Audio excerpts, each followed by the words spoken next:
Thanks for tuning in to another episode of Dialogue to Destiny. Our goal is to engage in discussions that lead to personal and systematic change. These conversations can broach subjects that some may find offensive. It is not the intent of Dialogue to Destiny to in any way offend. Our intent is to encourage open dialogue so that collectively we can all move forward. We've been down for way too long, but now they saying we're equal. Then I'm the one that's wrong for trying to wake up all my people. Speaking facts about the system, how the wicked is ruling. But now the mics is on, it's time for us to do the schooling. Tell the whole truth, salute. This knowledge is heaven sent, politicking in a cipher. Breaking bread with my constituents. Hey everybody, welcome to another episode of Dialogue to Destiny. Today Steve and I are going to talk about issues in our community that have probably been plaguing us for quite some time. The issue I'm talking about is in the home and the expectation and obstacles that prevent healthy relationships between men and women. So, and we did, just to let you know, we did have a woman scheduled to join us in this conversation because I do, and I think Steve agrees with me that it's very important that we get both perspectives. And unfortunately, that person wasn't able to join us today. So we're going to go ahead and give things from the man's perspective today. And we're going to do a part 2 that will include a female. So if there's anybody out there that's in our area, Minneapolis area, that wants to join us on that conversation, let Steve or I know so that we can book this and get you on and have you give what you think would be the woman's perspective to some of the things we're going to say today. So that's kind of an introduction as to what we're going to talk about. Steve, is there anything you have to say that's going to kick it off? What I'd like to, actually, I want to stay right where you're at right now if we can. What I'd like to do, since we've had the opportunity to have this uninterrupted conversation between two men, I would like two women to have that same opportunity and then come together. All right. You know, if that's a possibility, if you think that's something that we can fit in, I would like to see them have equal airtime on their own like we're getting, because I don't want there to be no disadvantage one way or the other. So when we come together, we can start to work through the problems, because I think right now what'll happen, and I'm not sure, this is just me guessing, that it's going to be a heavy male slant, and we might be doing, we probably might do a little bashing, who knows? Well, you know what I mean? So I want to give them the opportunity to do the same, and if we get those off our chest, maybe when we come together as male and female, we can have something that's more productive and conducive towards a better place in our relationships. Well, let's see if we can get two women that can, commit to that. I mean, I'm fine with doing that. Okay. All right. Well, for me, I'll admit, I do probably have a much harsher opinion of the roles that men and women play in relationships than most modern day men. I'm kind of a old school, conservative when it comes to family life kind of guy. I like a woman that takes pride in making sure her family's fed a healthy meal every day. I like a woman that understands that, hey, I'm an alpha male. I would say most people that have known me or met me in my lifetime probably would say that. So I'm not somebody that wants to constantly be challenged on every issue that might arise in the family, so, and I know for a lot of people, including some men, that's probably offensive, because we've grown as a people, as a culture, to just say, hey, there is no strong male, weak female. And don't get me wrong, by me saying that with the kind of man I am, it doesn't mean that I expect a meek and mild, female. I mean, I want someone that if I'm wrong, she puts me in my place. She lets me know that.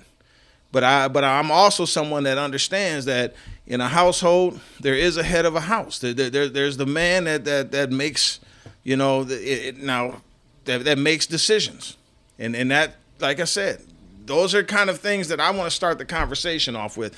And I just want to see what Steve's take is on some of what I just said. Just to address what the few things that I remember is about the cooking. See, I would consider my relationship non-conventional. Yeah. It's non-traditional. My relationship. You'll find me doing the laundry. You will not find me folding clothes. So there we come together. I don't want my wife toting the clothes up and down the stairs and stuff. I'll run the baskets up and down. I'll throw them in and out. And chances are I'm going to be down in the basement anyway on the computer. So I'll do that. Love her to death because she'll fold them. You know what I mean? And another weird thing, man, my friends, some of them like, man, how do you get your wife to mow the lawn? Well, that's something that she chooses to do because she uses that as her exercise opportunity. She throws her little ear pods in, turns on her music, and puts her shorts on and goes out there and mows. What she'll tell me at that point is, babe, could you please fix this today? I'm more than happy to cook whatever she wants me to cook at that point or any other point, because that's how I get my relaxation. I try not to fall into what tradition is. I try to fall into what our likes or strengths in relationship are, and then everybody use their strengths or their desires or what their driving factor is to enhance the relationship. And that's where I'm at now after being in, making mistakes in relationships and being in bad relationships. It has put me to the point to be more conscious of how to have that relationship. And all of them are going to be different. All those relationships that I didn't have or I had that didn't work out, that weren't good relationships, I can't sit here and point the finger at the her in there without realizing I was the male in those relationships that did not work out. So I'm willing to take my 50% of it. With that being said, I think there are some women out there and men that have a real high expectation of the person that they get with without elevating the expectation of self. You're right. And, I'll let you kick back in Well, unless there's something else you wanted me to address out of that line. No, let me just say this, though. See, I think that a lot of women have, I constantly hear, people, like especially, black women, women in our community. A lot of times I hear them referring to each other as queen, and that's a beautiful thing. Don't get me wrong.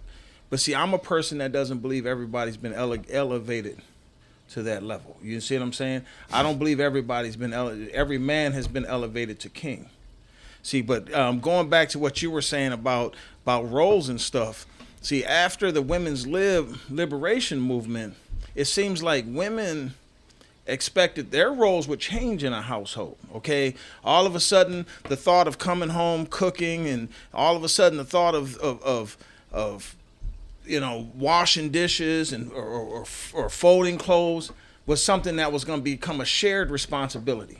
But they wanted the man's role prior to women's liberation to remain the same. You're still going to be expected to be a provider. You're still going to be expected to be the protector. You're going to be expected to do all these things that you were doing before.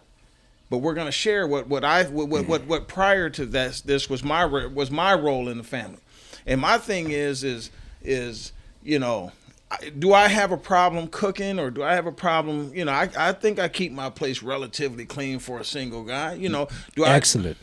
You're a bachelor. Excellent job. No, but you see, so the thing is I don't have a problem doing these things. But I think that my issue is when you're in a relationship, you live with somebody. I believe that there has to be roles that are expected. So is it wrong for a man to cook? No. Is it wrong for a woman to mow grass? No. It's not wrong for that. But when push comes to shove, the responsibility lies on somebody. When somebody says, well, we're going to share in the responsibility in cooking. Okay, so that means we're going to share in the responsibility of mowing the grass. We're going to share in the responsibility of shoveling snow. We're going to share in the responsibility of hanging a door if the screen door gets blown off in the wind. We're going to share in all the other responsibilities as well.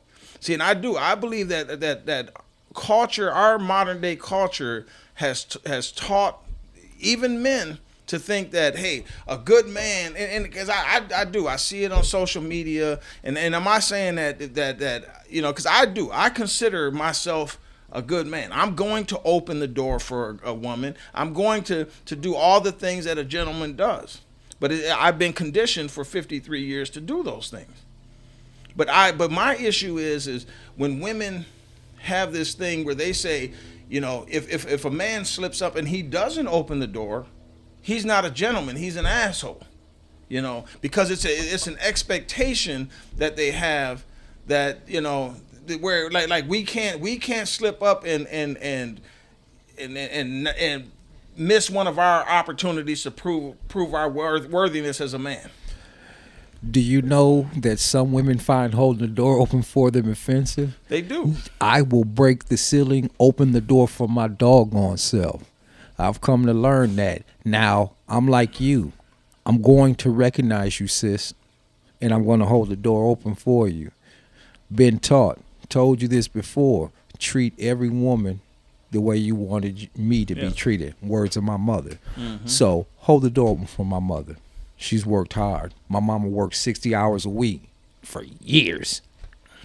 For years. Hold the door open for that lady. Yeah. Expectations and roles and what a man should be and what a woman should be. I think sometimes people can get caught up in other people's expectations or be caught up in tradition that they forget about what is good for what they're in. See, what's good for Steve is not going to be good for the next person within their relationship because that's not how they operate. Now, with my wife and I, our pay is really, really close to one another. I might have a few more benefits than her, but our pay is together. Guess who pays half that house note? She does. Who pays half all the bills? Who pays for half them groceries? So when it's time to make a decision, we sit down and we'll weigh our options in a healthy manner, that what's going to be better for the us, not the I or the you, but the us. And what's going to be, more importantly, better for the household in the long run. Because what we do now is not only for us in our relationship, but how healthy our kids' future will be. So how we act and role model what we build together equally, we bring that forward with the role modeling of behavior and how to move forward together, how to agree to disagree, and how to make those tough decisions that satisfy everybody's appetite. Now, one day I might be 60% satisfied and her 40%. Mm-hmm. But I'm really comfortable with being only 30% satisfied and her 70%, or unsatisfied and her being 70% satisfied. It's all going to work out because what we're doing is better for the us and not the you or the I. So once we get past the what it is that Steven wants, what it is, I'm not even going to say her nickname. She'd be so mad if I said peanut butter on TV. I mean, on the thing here. Peanut butter would be so upset. Mm-hmm. But I take what her input is. You go work your 40 hours a week, you drop your half, man, you got just as much say as I do. However, I do know she cares about how I feel. And sometimes I have to tell her, remember you. And she'll tell me, remember yourself. I know you love me and I think you're overdoing it for me. Mm-hmm. So I'm fortunate enough to have that type of person in my life. Yes. Here, babe, here's some money. Go run out and go grab yourself something, do this. I look up, the kids got the money or she don't pay the bill. She really hasn't done anything for herself because she's so focused on the kids, the us, and the future. And I'm telling her, I was like, you know what? I'm going to be pissed off if you don't go take this and do this for yourself. You know what she do? Don't give no damn about me being pissed off. It will do what she does anyway. I have to literally go do something for her because she's so worried about the us in the building of the future. No, and fortunate. What I'm saying isn't, believe me, it doesn't apply to everyone. You know what I'm saying? Right. I mean, there's some people out there that understand the role of a partnership and the responsibilities of being a equal co-member of that partnership. I mean, and I definitely respect relationships like the relationship you're saying you have with your wife. I mean, that's a good thing. But to me, like I said, just going on social media, I was watching this this clip of this lady. She does a show. Her name is Tanya TKO, right? And that says a lot right there. Yeah, TKO. Now it was funny to me, because she was sitting there. Now she had a little clip of a brother that was giving a speech, and he was talking about how men want a woman that just the different attributes that most men look for when they look for a wife. And he was saying a man wants to marry a woman that's this, not because she's pretty, but because she's this. So Tanya TKO comes on, shaking her head, talking about, see what arrogance of this man, So I commented on that clip. I said, you know what? How arrogant is it for you to question this man, his arrogance for giving, his view of a relationship from a man's perspective? You have no idea. Just like what you said when we started this show, Steve. You want the females to have equal opportunity to come on here and talk about the things the way that they view a relationship. See, so for me, it's bothersome, and like I said, there's a lot of men that would disagree. It sounds like you disagree with a lot of what I'm saying. There's a lot of men out here, Steve, that will disagree with how I view things. They will, but that doesn't mean. What I'm saying is, because I have expectations, doesn't mean that I can't be everything in a relationship that any other man is. You know what I'm saying? It's just that for me, I'm not gonna sit there and allow a woman to validate my worth as a man by what I can provide for her. See. And I agree with that, because there's a lot of women out there, man, just to be honest, man, from where we grew up, man, want to validate who a man is and never seen a man or had a man. You know what I mean? I'm just being honest, and I'm not saying that to be cruel, man. I'll say it from outside of the relationship, looking at what you're going through, looking at where he's at, looking where you're at, man. Sometimes your relationship from the outside now looks toxic, and over the years growing up and seeing you, and I start going within my family to try to describe this, to try to draw the picture here. The good guy that's not going upside your head, who's willing to go to work and come home and contribute to the household and take care of you and look out for your kids, not his, because your kids, you have very little to no respect for him. But then you'll get some guy that's running several women, including you, only dealing with you when he wants to, dealing with your kids hardly, and you do all you can to cleave to this brother even when he's locked up, putting money on his books. And I think I'm hearing some of that in what you're saying, man. Sure. But let me just go ahead and be a little more descriptive and put it out there on the table. See, sometimes you're so busy looking for the nice house with the siding that doesn't have any good bones. Its plumbing's messed up. You look for the house that looks good on the outside, man, it costs you so much more when you get inside. Some of these men or some of these women are just like that. Look good from the outside, but when you get up in that relationship, man, you find that there's a lot of stuff that's broken. Spiritually, mentally, heart, and they've been victimized so much. Worst thing two wounded people can do is come into a relationship. You, as a wounded person, shouldn't be trying to jump off into a relationship and use somebody else, male or females, feeling as a Band-Aid for yours. Okay? I messed up a situation long time ago with somebody because I was honest. Just to summarize in words, let's kick it.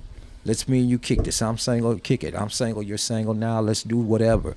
And I had to be honest with them. I'm so messed up right now that I could possibly hurt you. I got cussed out and the person wouldn't speak to me. They rarely speak to me to this day, even when we see each other.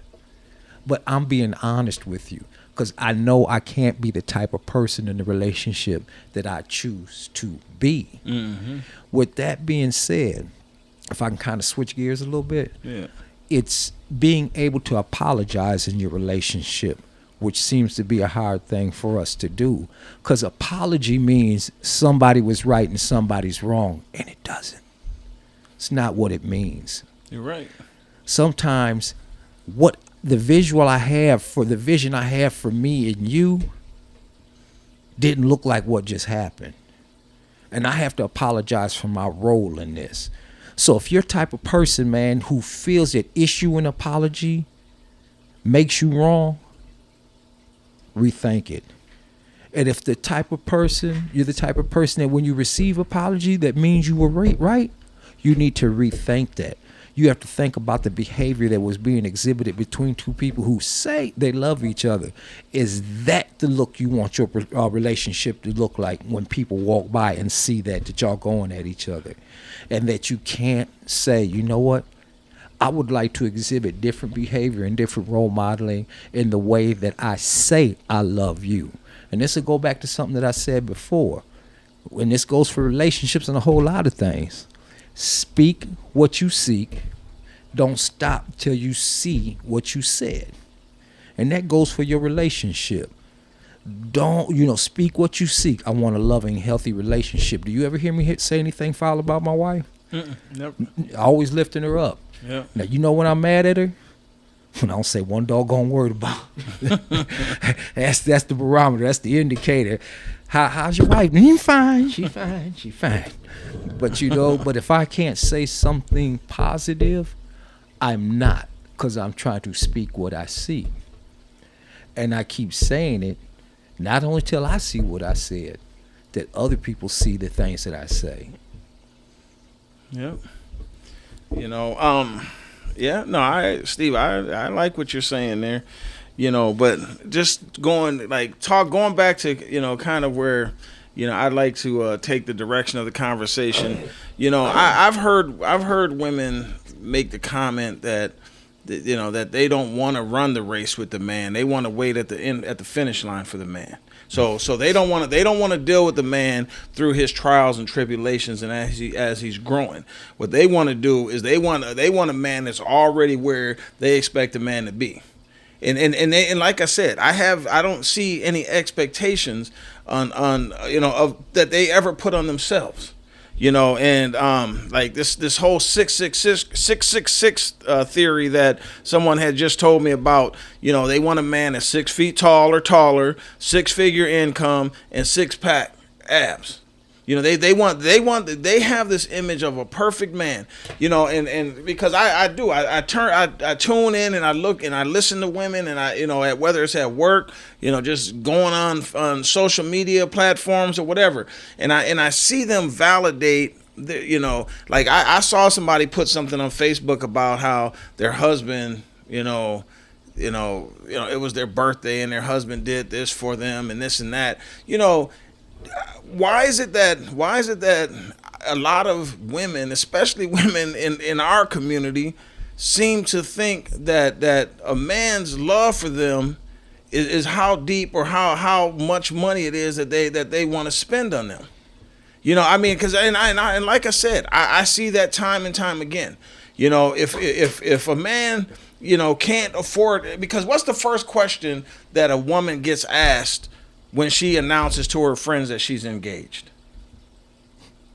Where does he work? Or let me see the ring. How much big is the ring? Yeah. How much did he spend on that ring? See, a man gets nothing to display the token of his love from her, right? Of course she does. Of course he does. What does he get? Well, Steve, does that pay the bills, bro? ETA? That ain't estimated time of arrival? Was it say it starts at the eyes and ends at the ass? No. No, but you know what I'm saying? It's like, we are expected, because I've talked to my sons about this, as a man. I do. I sincerely believe, and I would love for somebody to articulate it to me why I'm wrong in what I'm about to say.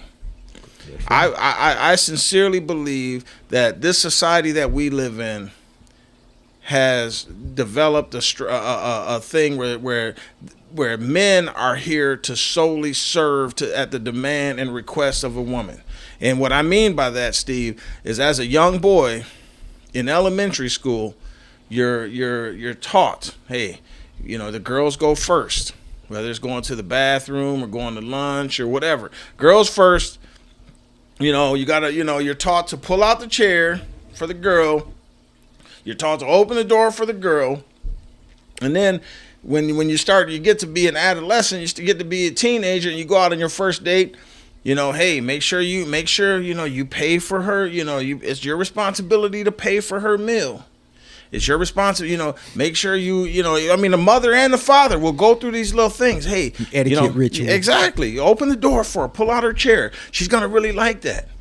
And then you get old, you grow up, man, and you like I was just saying, man, you get engaged to someone. It's all about the value. It's not about what about a man that can't afford the nice ring, but he loves you to death. A woman would be ashamed to even, well, I ain't gonna say all women, because I want to make this clear. Not all women fall under these categories, but a lot of women wouldn't even want to announce it to her friends because they know that her friends are gonna ask, "Let me see your ring," right? This man, she may know that this man loves her more than she's ever gonna get love from somebody that can buy her a ring. But the fact that he can't provide that for her right now will make her stay quiet on the whole engagement. And she may want to say something, but she knows that the pressure from her friends is going to be, well, if he can't afford to show his love for you by buying the ring for you, I wouldn't marry him. I mean, so you got that issue.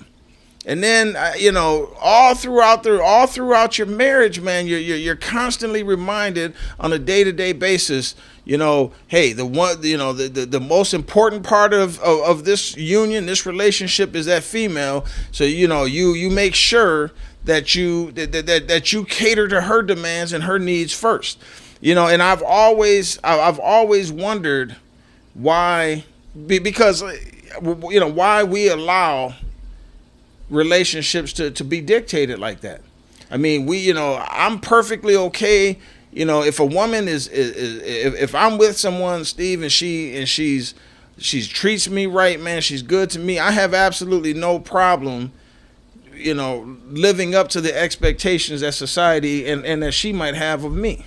Are there some other things that go with that beyond treating you right? What do you mean? Are there physical attributes? Because what you talked about was characteristics. Are there physical attributes that would keep you from dealing with a woman that had all these other things, these inward things that you had? I mean, because there's some men that are really strong about their physical preferences, man, that if they could have, dime piece all the way inside, man, from head to toe, because she's a nickel on the outside, they forfeit the deal. Well, and I think you already know the answer to that when it comes to me. And like I said, Steve, I'm not here to say that I'm all that myself. I mean, I'm not. I'm an old, fat, bald-headed guy at this point in my life. But I still, and I would want a woman that would have high standards for herself. But I do. I do look at a woman's, her looks and her physical attributes as a measure to see if it's somebody that I could potentially be interested in, and that to me, to a lot of people, sounds shallow.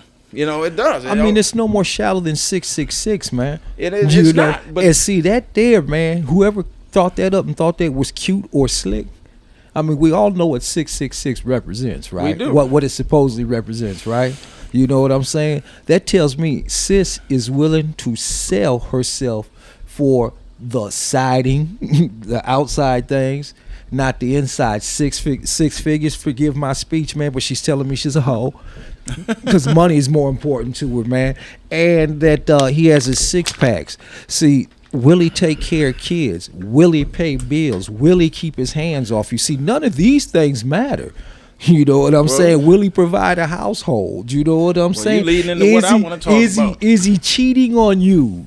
Is he sleeping with you, your friend, and your sister? You know what I'm saying? You don't care. None of these things are matter because he's 6 feet tall, has a 6-figure income, and has a 6-pack. You just told me you ain't nothing. That's all you deserve. That's right. Yeah. You know, and I'm not 6 feet tall. I do not make 6 figures, and I do not have a 6-pack. So I'm not player hating. I'm just keeping it real. Hey, well, you know, I'm 6 feet, 6-figure. I don't have the 6-pack, but I got a keg. You know what I'm saying? That you do. No. You know, but the thing is, man, is you know, going back to what you were just saying, you know, about, you know, people looking at the monetary value of someone and saying that, hey, you know, I want to be with this person because, hey, they can take me to the store and buy me a Coach bag, or they can take me here and you know, we go out to drink. I only have to order top shelf Cavassier, you know, and Hennessy. You know, they can talk about those things. But you know, I do, and I think, and I really truly believe that you know, in today's society, I think most good men, because, you know, I'm talking about good women. Yeah, I'm talking about the women. You got good women that will sell themselves out for someone because they feel like this person can give me the things I desire, right? A good man in today's society, I believe that he looks at more than just that. You know, I believe that men are looking at more of a lifelong, long-term partnership, you know, with a woman. I think he's, you know, I'm talking about good men. Now there's men out there that will. They're looking at one night stand, or they're looking at this. But somebody in our demographic, our age group, that I think that most men are looking for somebody that they can say, you know, just get stabilized with. You right, that at our age they looking for that, or a PCA. Somebody coming to take care of their old behind, man. Nah, well, I ain't that old yet, you know. But I'm just, you know, my thing is, man, is like, you know, like you got a lot of these women that go out here and choose to date drug dealers. Okay. Now, like I was saying earlier, Steve, you go out and ask a woman what attributes or what is it that you would use to define or describe a good man that you would want to be with. They'll say all these things. Well, you know, I want a good provider. I want somebody that makes me feel safe. I want somebody that cares about me, that loves me, that takes good care of the family. I want all these things. But then they choose to go date somebody like a drug dealer that's never going to give them any of the stability or protection or anything. Now, they may be able to protect their physical, their body would be, you know, with whatever means they might have. But as far as protecting their heart and the other things that are going to be important to them, that guy's not going to offer you anything. And stress-free home living. That's right. Because, you know, that cat doesn't provide a stress-free home living because you're always looking out the window. There's a knock at the door. You hear the sirens or whatever else, man. There's no relaxation. Now, if all you're after is the extra proceeds, which we know fast money leaves fast, right? Yeah. So, I mean, if that's all that you're looking for, and with somebody with the potential, the further that you go in and the longer this relationship lasts, the more impactful it is once he gets caught up. The more impactful, the ripple effect is deeper and longer, and it starts to affect more lives. So, I mean, I would like to think, I mean, unfortunately, people, you know, I'm not saying, you know, people out there that are slinging, man, aren't worthy of love, man. Hopefully the love will transition them to a slower life and pull them up out of the game. But you can't let the game pull you in and down, young lady. And, you know, there's brothers caught it the same way, man, because, you know, up here, you got girls out here getting down grinding, too, just like these guys, you know, out there. They grinding just as well and just as good. You know what I mean? They ain't coming up short on their income either while they out there getting down. But, you know, it's a matter of choice, man. What do you want to expose yourself to? What type of relationship are you looking for? I think sometimes we jump in too quickly into these relationships because of the things that we said, these surface things, or the 6 feet, the 666 rule there, that we jump in so quick, give too much of ourselves, male and female, and, you know, give up the cookies and then find out what it's about. We're supposed to find out what it's about and see if it's worth the cookies, man. That's right. See, we want to play. But you have to understand, are you just playing? Are you just playing around? Or are you playing for keeps? And I think we're at that age we don't play. We don't play around. Had friends that we had no intention of marrying. Yeah. You're right, you know what I'm saying? But I'm at a stage in my life now that I found somebody I want to play for keeps. Let this be said too. If it don't work out, I'm just no damn good at it, man. I won't be doing it again. You know what I'm saying? I won't do it again. So this is my trying to dump all I can into this relationship, trying to correct things that I've done wrong, move beyond an immature thinking and being in relationship and trying to be more mature. See, I got daughters, granddaughters, sons, and grandsons, man, and there's certain things I will not allow my sons or grandsons to do to some woman. And there's certain things that I'm not going to let my daughters and granddaughters accept from some man. Mm-hmm. And they're going to see that at home first in that relationship. That's part of my job. It's not just part of who I am.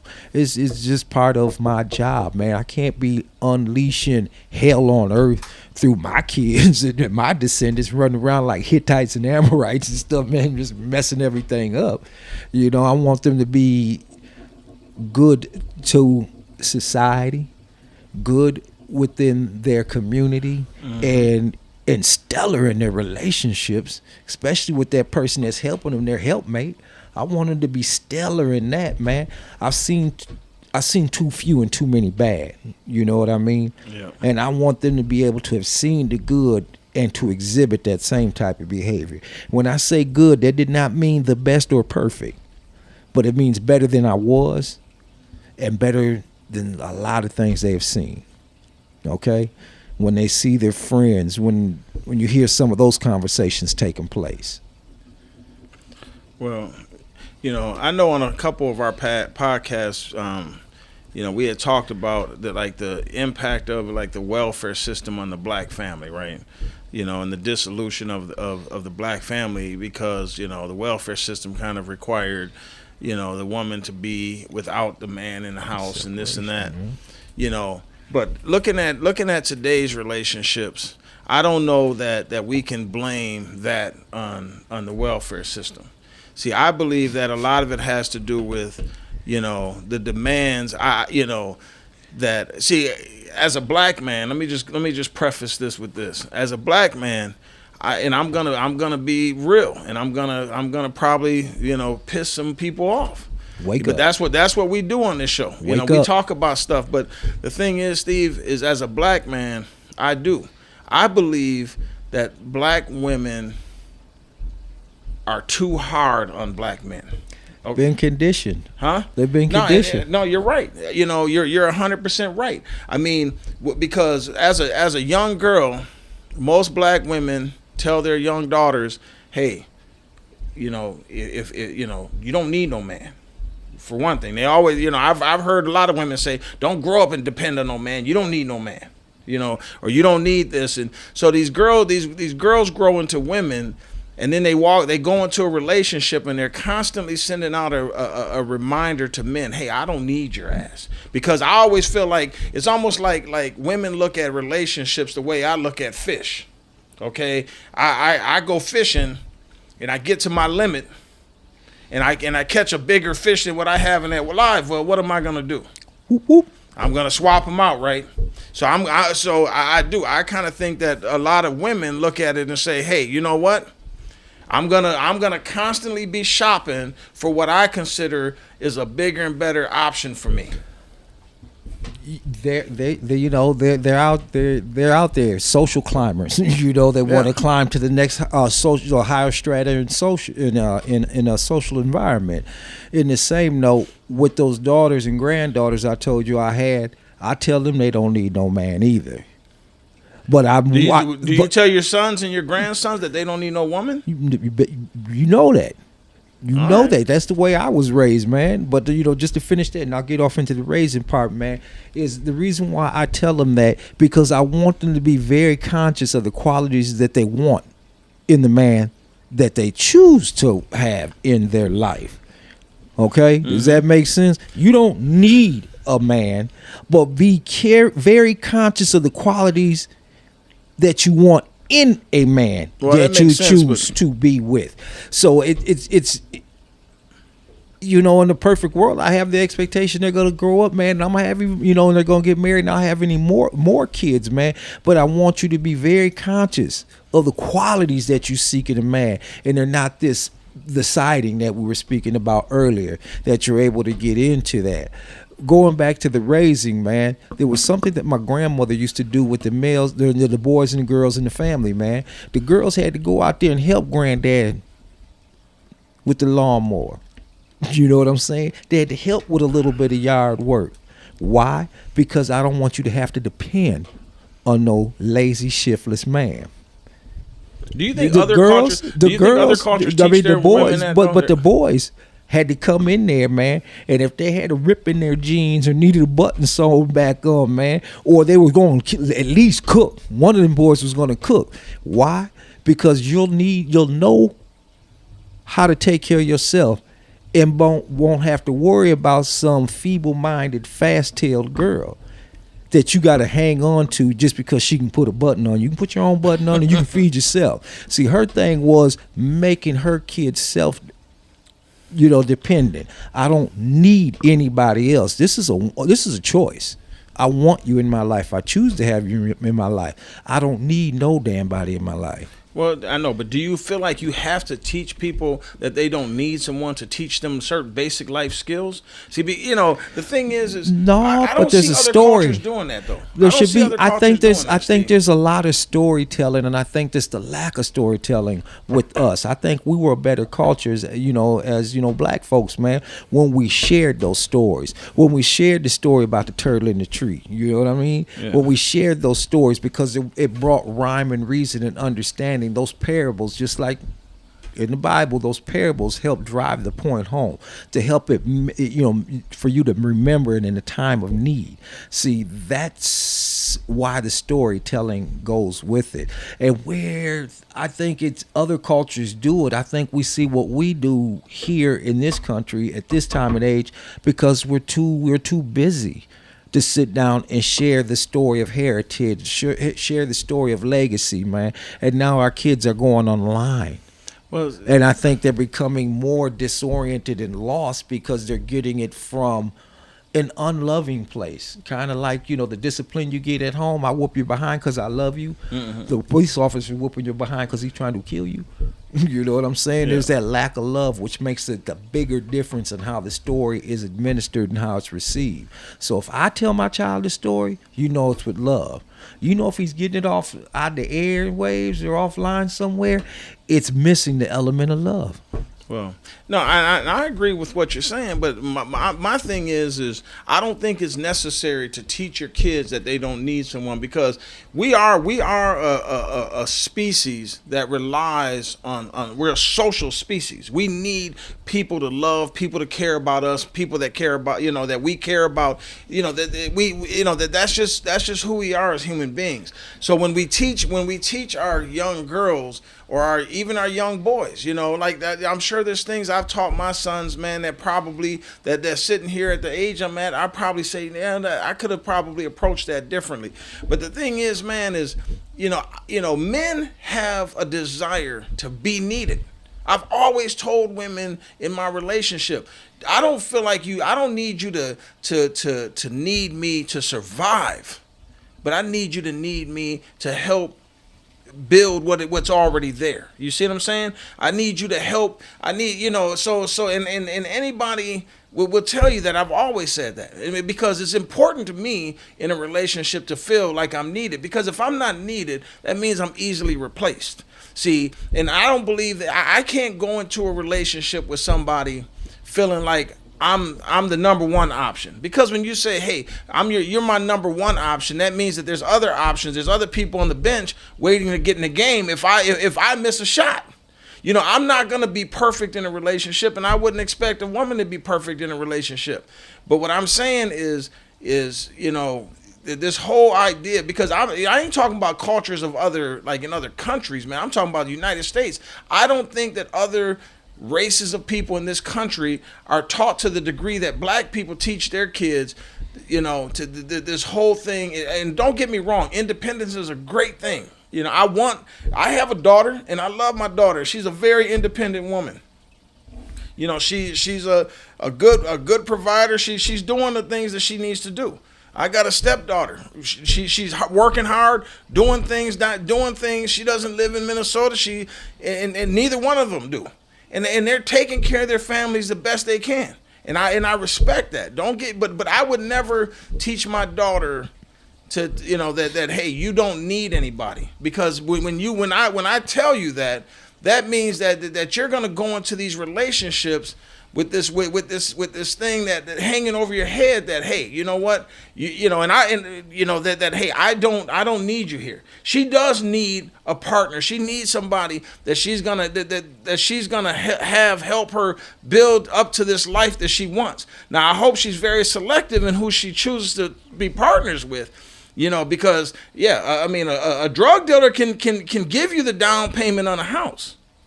He can give you the down payment on a house. Also help you lose it. That's exactly right. He get caught up in something. He's gonna say, you know what? That $30,000 I put down on that house, I'm gonna need that to pay for a lawyer. I'm gonna need that. So a lot of people play with this money, this fake money. And they don't even understand that there's no stability. And am I saying that, and I want to go back to what you said earlier about, there are people in the streets, and I've known a lot of them, Steve, that are good people that just caught up in the system. They just caught up in something. And I know that they're good providers, good wholesome men, taking care of their families, love their children, love their woman, but all it takes is one misstep, one traffic stop, and everything that person has done and brought to you for the last 10, 15, 20 years can be wiped out. Because I've seen it. I've seen it firsthand with at least 2 or 3 people in my life. Well, I guess when I tell my daughters they don't need somebody, I make sure that I follow that up with what it is, what characteristics are you looking for in the person that you choose to be with. See, need to me is sharecropping.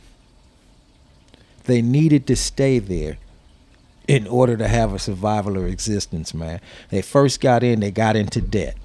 Okay, some of these people get into relationships and they get into a debt, and they feel like they need to be there to work themselves out of that debt. No, you don't. So when I say you don't need somebody, you don't need them. You know why? Because I'm going to keep home here in case you need to relaunch. You know what I'm saying? Now, make sure. I don't want you behind coming back after every relationship either. So that's why I want you to be very conscious of the characteristics that you want in the person you choose to be with. See, it's not just that you don't need nobody, because like you said, we're all designed and put here to have a helpmate, to have love, to be in relationship. That's what it's all about. It's part of our purpose being here. It's hard to procreate if you don't. Yeah. All right? But with that being said, who you choose to be with, not who you need. Well, hopefully you need the person that you choose to be with. You know what I'm saying? Hopefully y'all can work things out. When I'm in a relationship and you know, I'm very I want to make sure that when my woman is in need of something, you know, she has a flat tire on the road, I want her first thought to be like, you know what, I know where I'm going.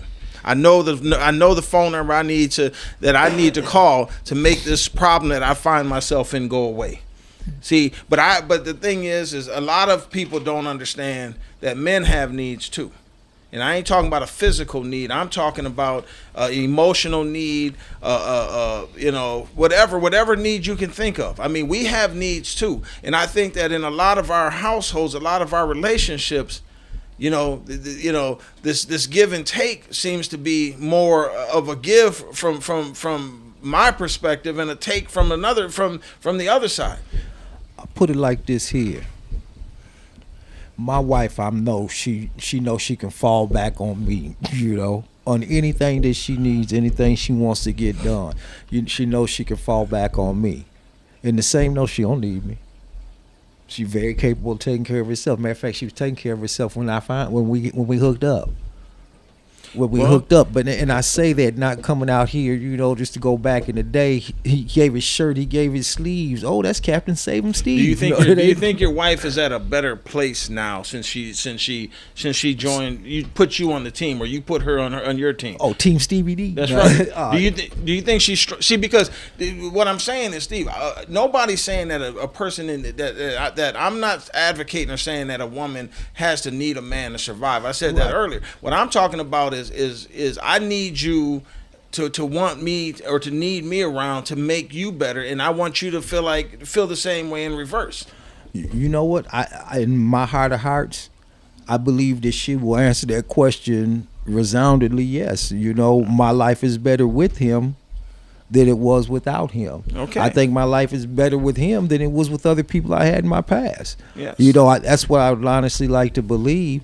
But no, my life is better too. That's exactly right. And I was doing the bachelor thing, going out of town, traveling, kicking it. I mean, straight clown when I was living downtown.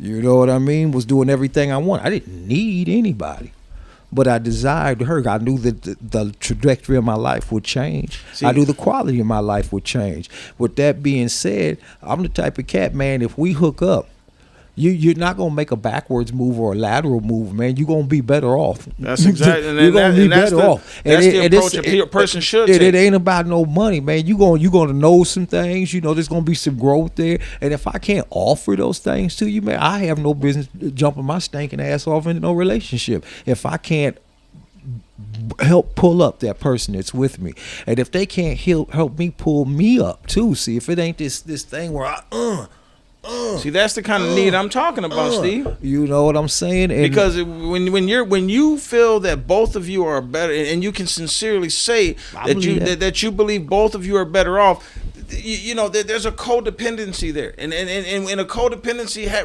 there's an element of need in that. You know what I'm saying? I'm not. You see, the thing is people have when I say need, I'm not saying that I want, because I don't want somebody that if I don't provide you this breakfast, you're gonna starve for the day, because my cat needs me in that regard, right? She needs me to feed her every day, or she's not gonna have anything to eat. I definitely would not want a physically capable person in my life that has the same needs that my cat or my fish have. I could agree with that. I mean, you ain't looking for no more dependence. You know what I'm saying? I couldn't wait to get rid of my dependence. Get out. Yeah. You know what I mean? So I'm not looking to bring no more dependence in. Like I said, I'm gonna overuse the word helpmate. How do we get to the next level together? I've heard stories, man. Long time ago, man. I was in junior high school of a gentleman that was with this woman that was crazy about him. Helped put him through school, everything, man. As soon as the cat got his PhD, dropped her like a cold potato. That goes back to what somebody told me. My mentor growing up told me that a woman will love you, Steve, but if something bigger and better comes along, she'll drop you like a hot rock, and that goes both ways. Yeah, but this woman was so messed up, man. Only reason why I'm privy to this story, because it made her absolutely lose her mind. As I get older, it's like, what all did you go through that you put up with, that you felt that you needed to be with this cat, that you gave your last dime to put him through medical school and everything else, man. And the minute, no dry ink, anything, I'm too good for you now. See, and gone. Yeah, no, that's sad. I got one more point that I want to make on this podcast about relationships. A lot of times, as you get older, you get in your 30s and 40s. It's gonna be pretty tough for you to find or meet someone that doesn't already have kids or responsibility. Now, I've heard from a lot of women that already have kids that said, I would not get with a single man and be taking care of somebody's kids. You know what I'm saying? Now, you know, I mean, just like listening to people at work and stuff over the years, you know, they'll sit there and make that comment like, hey, you know, I ain't taking care of nobody else's kids, but you want a man to come into your situation and you know, now you're going to constantly tell me as a black man, hey, you know what? You ain't his daddy.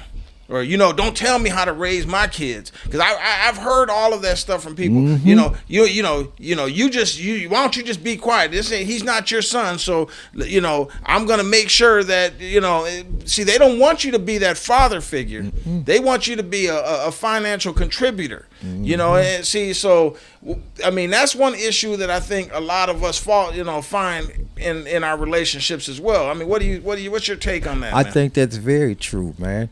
And I'm gonna put it back to this little saying that I heard. I've seen it somewhere, heard it somewhere. A young man and a young woman, they out on a date, right? And I'm gonna translate this into the kids. I'm going out on a date. So they getting there talking, little conversations getting kind of jazzy, a little heated, and the girl's like, whoa, you know, we're gonna have to slow down. You know what I'm saying? You know, we'll head this conversation's heading into another direction, and those activities are some of the things that I think should be saved for marriage, sex. And he says, I totally agree with that altogether. The check comes out, she slides the check across the table, and he slides the check to the middle of the table. He said, just like sex, finances are saved for marriage. Okay, and you know what? And that's father, you know, being a stepfather is the same way. If I'm coming in here and I'm feeding him or her, I got rules for him or her. I got discipline for him or her. See, I'm not gonna be half daddy or even stepdaddy. I'm gonna be male provider in this situation, or let me step out and further away from you. Because the only reason why they come to me and gravitate to me, because they're missing something. Yeah. But see, I think that's where a lot of the black family. I keep saying black because that's the everybody community, got blended family, and that's what it is. Steve, is that's what I'm most familiar with, right? So it's not that this doesn't overlap into other cultures and other races too. But the thing is, man, is my experience is exactly like that little scenario you just gave, man. That analogy that right there is exactly the truth. You know, they want you there for a certain role, but as far as their kids, they're quick to say, hey, these are my kids. And one thing I've always been bothered by is you in a relationship with a woman, and she's always saying, my kids come first. Now, am I saying any rational thinking? Not put me first. Any rational thinking good man or woman is gonna understand that a woman or a man that's a single parent before you got there has a responsibility to make sure those kids are raised and taken care of emotionally, physically, financially, whatever other way. I agree. But the problem is, Steve, is women in these situations, they have expectations that they're first in their man's life. Okay, as far as the man's concerned, if the man says, hey, you know, well, I have to, you know, maybe I'm a dad, but my kids stay with their mother, but you have your kids at home, and then you say, well, hey, you know what, I got to go spend a couple days with my son, but so you don't have time for me. You know, they want you to put them first in those situations, in front of your kids. But then, yeah, exactly, it'd be in front of your kids. But when it comes to their kids. You know, it's gonna. I mean, you're like fourth on the ladder, bro. You got the kids, you got the parents, you got the aunties and uncles, you got everybody else, and then here you go. I agree with you, man. Because if you put me before your kids, I'm through messing with you. Because that says volumes to me. Well, that you would sell out your seed for some man. And I'm just telling you that. And if your expectation is for me to sell out mine for you, I don't think it's a sell out thing, Steve. It's a burn up. I look at it like this. Well, man. that's basically when you want me. It's hard enough thing it is. Even what your brother was speaking about, it's hard enough to get enough time.